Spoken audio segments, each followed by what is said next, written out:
Okey, Assalamualaikum warahmatullahi wabarakatuh. Jadi pada hari ini Mukadimah nak ulang kaji sedikit cara menjawab sains bahagian B. Kelas lepas kita tak sempat nak ulang kaji mengenai benda ni dan Mukadimah janjikan untuk buat video mengenai benda ni. Okey, so inilah videonya. Sekejap saja, Mukadimah harap semua boleh tengok dan fahamkan. Okey. So, kebiasaannya bahagian B ni dia akan bagi jadual. Okey, dia akan bagi jadual, lepas tu ataupun dia akan bagi gambar rajah. Dia akan bagi gambar rajah ataupun jadual lah. So, segala maklumat jangan risau. Awak tak payah pening-pening fikir. Dia perlu ambil daripada jadual sahaja. Okey. So, daripada jadual ni awak boleh dapat macam-macam. Antaranya awak akan tengok nanti. Last kali awak akan tengok semua jawapan daripada soalan-soalan tu semua diambil daripada jadual. Okey, kita tengok soalan yang pertama. Kalau dia tanya pemboleh ubah dimanipulasi. Okey, senang je, jawapan dia ada dekat bahagian warna biru ni. Tajuk dia ni, okey, belah kiri awak kena tahu setiap jadual belah kirinya dia akan jadi pemboleh ubah dimanipulasi. Tak kira lah apa jadi sekalipun, jadual kalau sebelah kiri ialah pemboleh ubah dimanipulasi. Lepas tu kalau lepas tu kita transfer kat sini lah, saiz aiskrim. Okey, seterusnya soalan ni dia tanya pemboleh ubah bergerak balas. Sama juga, jawapan dia ada dekat jadual iaitu belah kanan. Kalau belah kiri tadi pemboleh ubah dimanipulasi kan.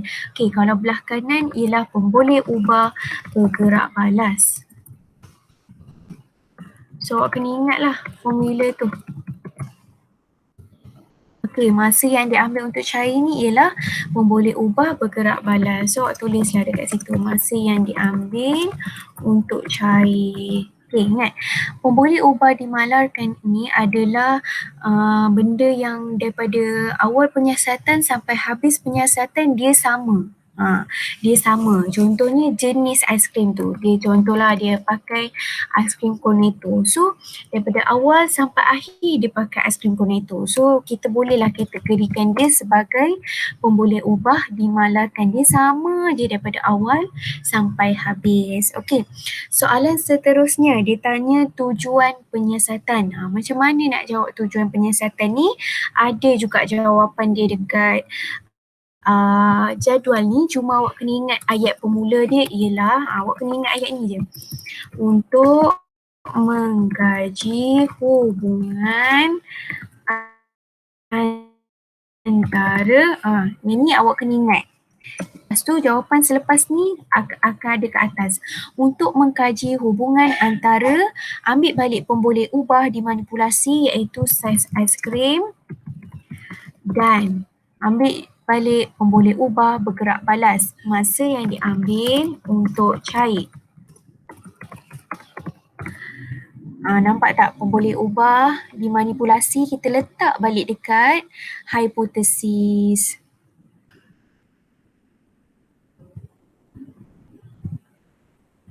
Saiz aiskrim ialah, jangan tertukar tau.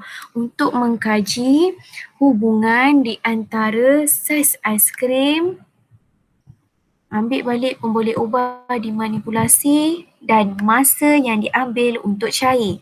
Pemboleh ubah bergerak balas. Okey. Hipotesis. Hipotesis cara jawab dia pun bergantung kepada jadual. So awak tengok dekat sini, kita tengok pemboleh ubah dimanipulasi. Makin besar ke makin kecil? Daripada aiskrim kecil ke aiskrim besar, so dia meningkat. Okey, so kita akan jawab macam ni. Semakin saiz aiskrim meningkat, semakin meningkat masa yang diambil untuk cair. Ini tukar sikit, semakin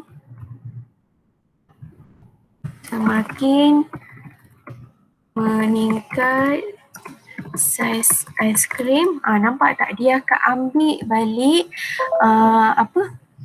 dia akan ambil balik pemboleh ubah dimanipulasi ni.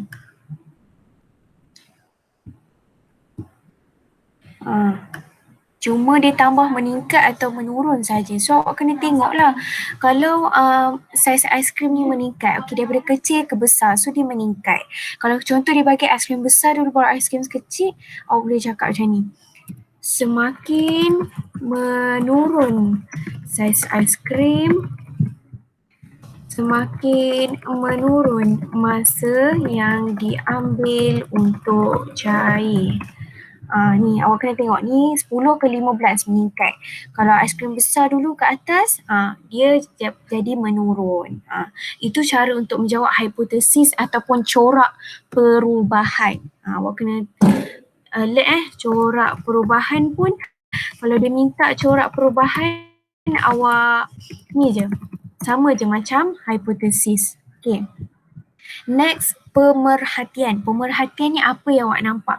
So dekat sini awak perlu gunakan deria lihat awak, deria tengok awak ni. Tengok apa yang berlaku dekat dalam gambar tu, apa yang berlaku dekat jadual ni.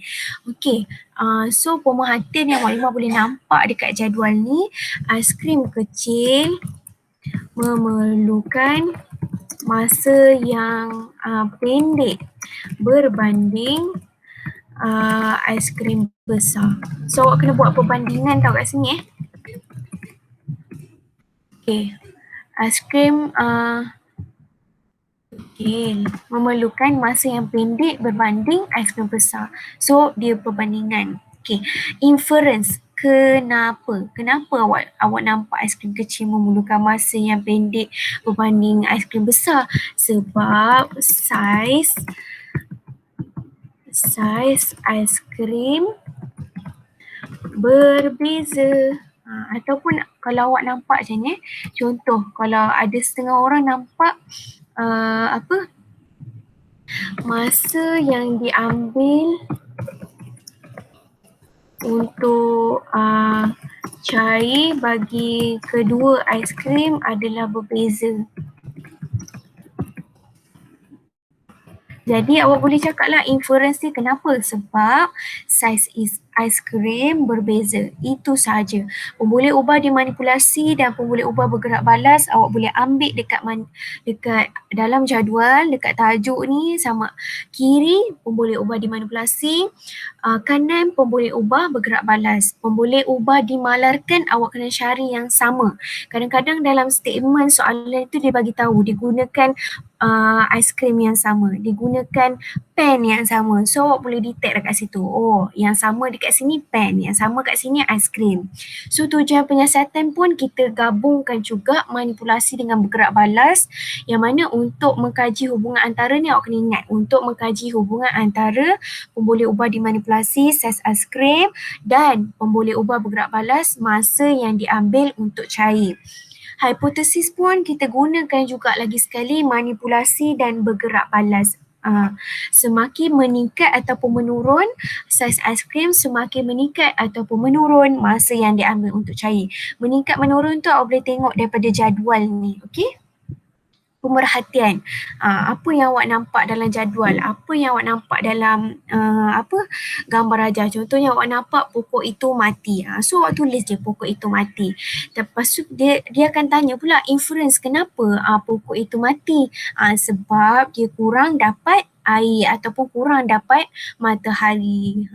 Itu sahajalah untuk cara menjawab sains bahagian B. So awak kena tengok video ni. Maklumat harap sangat awak tengok video ni sebelum awak jawab peperiksaan sains yang akan datang ni. Faham tak? Okey, itu sahaja daripada Muklimah. Semoga berjaya untuk akan datang. Okey. Terima kasih. Assalamualaikum warahmatullahi wabarakatuh.